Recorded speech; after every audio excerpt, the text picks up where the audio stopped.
রাউন্ডে জয়শ্রী স্কোর 800, মানে ওর মোট স্কোর দাঁড়ালো 8680। জয়শ্রীর থেকে একটু কমে আছে রূপা।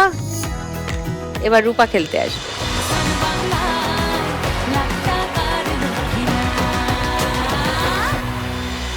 রূপা আজকে এখান থেকে 1 লাখ টাকা পেলে ওর যে কেকের ব্যবসা একটু ইনভেস্ট করে ব্যবসাটাকে বাড়াতে চায়। ওর পড়াশোনার জন্য বাবা লোন করেছিলেন, সেই লোন চেষ্টা করবে শোধ করার, এইটাই ওর প্ল্যান।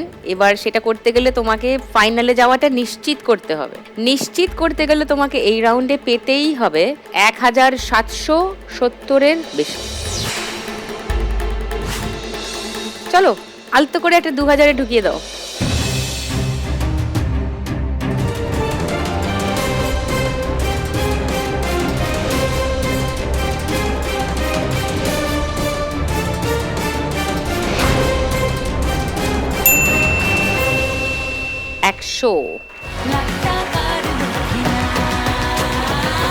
ওকে, সেকেন্ড বল।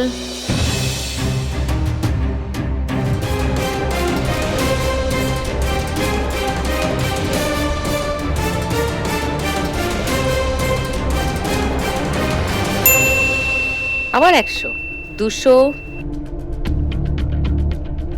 থার্ড বল।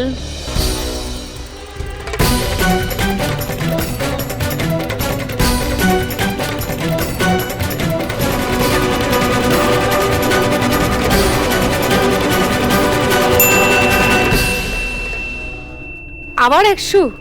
হে কি, এক জায়গায় গিয়ে সবাই জড়ো হচ্ছে, মিটিং বসেছে। 4 নম্বর বল।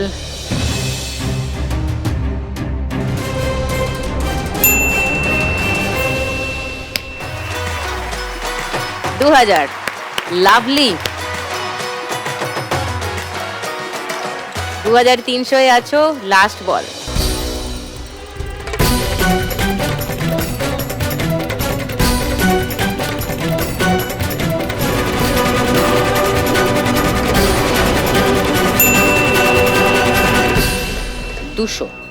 দরকার ছিল 1770-এর বেশি, স্কোর করেছে 2500। নিশ্চিত হয়ে গেছে ফাইনালে যাওয়া রূপার।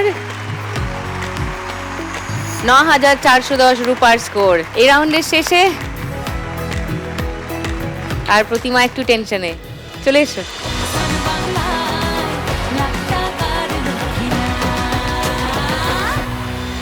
প্রতিমা অনেকগুলো প্ল্যান আছে আজকে এখান থেকে 1 লাখ টাকা পেলে কি কি করবে তার। প্রথমত বাবা মাকে নিয়ে তীর্থে যেতে চায়। 20% টাকা আমাদের লক্ষ্মী ব্যাংকে দিয়ে যেতে চায়। বাকি টাকা নিজের মেয়ের পড়াশোনার জন্য রাখতে চায়। এই সবটাই করা সম্ভব হবে ফাইনাল অবধি আগে যেতে হবে। ফাইনালে যেতে গেলে তোমাকে এই রাউন্ডে স্কোর করতে হবে 2760-এর বেশি। তোমার আর জয়শ্রীর স্কোরের ব্যবধান 2760।